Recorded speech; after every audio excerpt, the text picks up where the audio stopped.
ಇರ್ತಕ್ಕಂಥ gas cylinder ಇವತ್ತು 1200 ರೂಪಾಯಿ ಇದೆ. ಎಲ್ಲ ಬೀಜ ಗೊಬ್ಬರ ಯಾವುದೇ ಒಂದು ನೀವು ತೊಗೊಳ್ಳಿ, ದಿನಸಿ ಸಾಮಾನುಗಳನ್ನ ತಗೊಳ್ಳಿ, 200 ಪಟ್ಟಷ್ಟು ಜಾಸ್ತಿ ಆಗಿರ್ತಕ್ಕಂಥದ್ದು. ಇವತ್ತು ನರೇಂದ್ರ ಮೋದಿ ಅವರಾಗಿರ್ಲಿ, ಬಿಜೆಪಿ ಅದ್ರ ಬಗ್ಗೆ ಮಾತನಾಡ್ತಲ್ಲ. ಇವತ್ತು ಚೈನಾ ಸುಮಾರು 4000 ಸ್ಕ್ವೇರ್ ಕಿಲೋಮೀಟರ್ ಒಳಗಡೆ ಬಂದಿದೆ. ಅದ್ರ ಬಗ್ಗೆ ನರೇಂದ್ರ ಮೋದಿ ಅವರಾಗಿರ್ಲಿ, ಬಿಜೆಪಿ ಅವರು ಮಾತನಾಡ್ತಾರೆ. ಬಂಧುಗಳೇ, ಇವತ್ತು ವಿಶೇಷವಾಗಿ ನಾವಿವತ್ತು ನಮ್ಮ ಸರ್ಕಾರ ಅವಧಿಯಲ್ಲಿ ಮನಮೋಹನ್ ಸಿಂಗ್ ಅವರ ಸರ್ಕಾರ ವಿಶೇಷವಾಗಿ ಇವತ್ತು ಎರಡು ಬಹಳ ಈ ದೇಶ ವಿಶೇಷವಾಗಿ ನರೇಂದ್ರ ಮೋದಿ ಅವರು ಕಳೆದ 10 ವರ್ಷದಲ್ಲಿ 2 ದೊಡ್ಡ ಸಾಧನೆಯನ್ನು ಮಾಡಿದ್ದಾರೆ. ನೀತಿ ಆಯೋಗದ ರಿಪೋರ್ಟ್ ಪ್ರಕಾರ ಇಡೀ ಪ್ರಪಂಚದಲ್ಲಿ ಭಾರತ ದೇಶ ಇನ್ವೆನ್ಷನ್ ಆಗಿರಲಿ, ರಿಸರ್ಚ್ ನಲ್ಲಿ ಝೀರೋ ದುಡ್ಡು ಖರ್ಚು ಮಾಡಿದ್ದಾರೆ. ಸ್ವಂತ ಪಬ್ಲಿಸಿಟಿನಲ್ಲಿ 6,500 ಕೋಟಿ ಖರ್ಚು ಮಾಡಿದ್ದಾರೆ. ಆದ್ರೆ ದೇಶದ ಇಡೀ ಪ್ರಪಂಚದಲ್ಲಿ 2ನೇ ಸ್ಥಾನಕ್ಕೆ ಯಾವುದೇ ಭಾರತ ದೇಶ ಇದ್ರೆ ಬೀಫ್ ಎಕ್ಸ್ಪೋರ್ಟ್ ನಲ್ಲಿದೆ. ಇದ್ರ ಬಗ್ಗೆ ಪ್ರಹ್ಲಾದ್ ಜೋಶಿ ಸಾಹೇಬರು ಮಾತನಾಡಂಗಿಲ್ಲ, ಯಾವ ಬಿಜೆಪಿ ಮುಖಂಡರು ಇದ್ರ ಬಗ್ಗೆ ಮಾತನಾಡಂಗಿಲ್ಲ.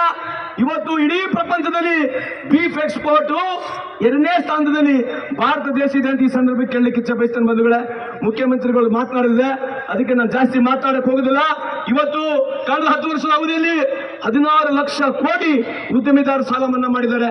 ಯಾವ ನರೇಂದ್ರ ಮೋದಿ ಅವರು ರಾತ್ರೋರಾತ್ರಿ ಬಂದು 2016 ಇಸ್ವಿನಲ್ಲಿ 15,50,000 ಕೋಟಿ ನೋಟು ರಾತ್ರೋರಾತ್ರಿ ಡಿಮಾನಿಟೈಸೇಷನ್ ಮಾಡಿ ರದ್ದು ಮಾಡಿ, ಇದರಲ್ಲಿ 3 ಲಕ್ಷ ಕೋಟಿ ನೋಟು ಕಪ್ಪಣ ಇದೆ, ಅದನ್ನ ಸರಿ ಇಡಬೇಕು, ಇಡೀ ದೇಶಕ್ಕೆ ಒಳ್ಳೇದು ಮಾಡ್ತೀನಿ, ಇದರಿಂದ ಭಯೋತ್ಪಾದನೆ ಮುಗಿಸ್ಬಿಡ್ತೀನಿ, ಇದರಿಂದ ಭ್ರಷ್ಟಾಚಾರವನ್ನು ನಿರ್ಮೂಲನೆ ಮಾಡಿರ್ತಕ್ಕಂಥ ನರೇಂದ್ರ ಮೋದಿ ಅವರು ಅದ್ರ ಬಗ್ಗೆ ಮಾತನಾಡ್ತಾ ಇಲ್ಲ.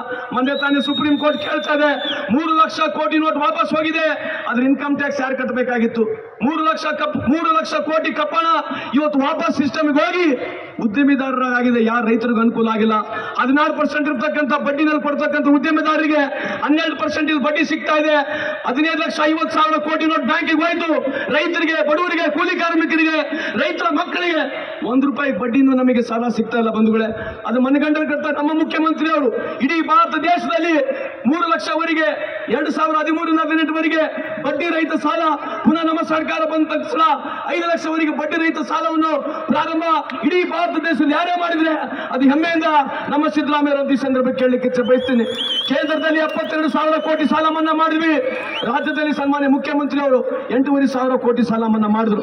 ಹಂಗಾಗಿ ಇನ್ನ ಸಮಯದ ಅಭಾವದಲ್ಲಿ ನಾನು ಜಾಸ್ತಿ ಮಾತನಾಡಕ್ಕೆ ಹೋಗುದಿಲ್ಲ. ದಯಮಾಡಿ ವಿನೋದ್ ಶೆಟ್ಟಿ ಅವರು ಒಬ್ಬರು ಯುವಕರಿದ್ದಾರೆ, ನಿಮ್ಮಲ್ಲಿ ಕಳಕಳಿ ಮನವಿಯನ್ನು ಮಾಡಿ ಕೇಳ್ತೀವಿ. ಕಳೆದ 10 ತಿಂಗಳಿಂದ ನಮ್ಮ ಸರ್ಕಾರದ ಯೋಜನೆಗಳು, ವಿಶೇಷವಾಗಿ ಈ 5 ಕಾರ್ಯಕ್ರಮ, ಅದರ ಜೊತೆಗೆ ಇಂದಿರಾ ಗಾಂಧಿ ಅವರು ಮಾಡಿರ್ತಕ್ಕಂಥ ಕಾರ್ಯಕ್ರಮ, ವಿಧವಾ ವೇತನ ಆಗಿರ್ಬೋದು, ಅಂಗವಿಕಲರ ಮಾಸಾಸನ ಆಗಿರ್ಬೋದು, ನಿಮಗೆ ಸಂದೇಶ ಸುರಕ್ಷಾ ಆಗಿರ್ಬೋದು. ಸಂದೇಶ ಸುರಕ್ಷಾ 65 ವರ್ಷ ಮೇಲ್ಗಡೆ ಇದ್ರೆ 1,200 ರೂಪಾಯಿ ಗಂಡಿಗೆ, 1,200 ರೂಪಾಯಿ ಹೆಣ್ಣಿಗೆ ಸಿಗುತ್ತೆ. ವಿಧವಾ ವೇತನ 800 ರೂಪಾಯಿ ಸಿಗುತ್ತೆ. ಸಂದೇಶ ಸುರಕ್ಷಾ 60ರಿಂದ 65 ಒಳಗಡೆ ಇದ್ರೆ 800 ರೂಪಾಯಿ ಸಿಗುತ್ತೆ. ಅಂಗವಿಕಲರ ಮಾಸಾಸನ 14,000 ರೂಪಾಯಿ ಸಿಗುತ್ತೆ.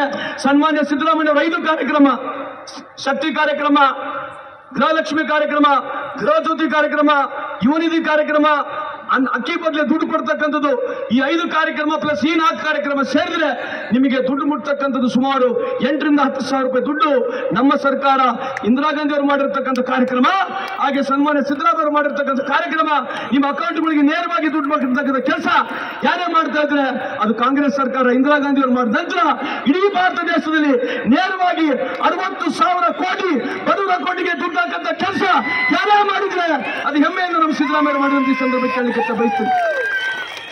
ಕೊನೆಯೊಂದು ಮಾತು, ಯಾವ ಕಳಸಾ ಬಂಡೂರಿ ಹಾಗೂ ಮಾದಾಯ ಕಳಸಾ ಬಂಡೂರಿ ಹಾಗೂ ಮಾದಾಯ ಕಳೆದ 20 ವರ್ಷದಿಂದ ಪ್ರಹ್ಲಾದ್ ಜೋಶಿ ಅವರು ಒಂದು ದಿವಸ ಪಾರ್ಲಿಮೆಂಟ್ ನಲ್ಲಿ ಮಾತನಾಡಿಲ್ಲ. ಯಾವ ವಿಶ್ವಗುರು ಪ್ರಧಾನಮಂತ್ರಿ ರಷ್ಯಾ ವಾರ್ನ ಯುಕ್ರೇನ್ ವಾರ್ನ ನಿಲ್ಲಿಸಿದೆ ಅಂತ ಹೇಳ್ತಾರೆ.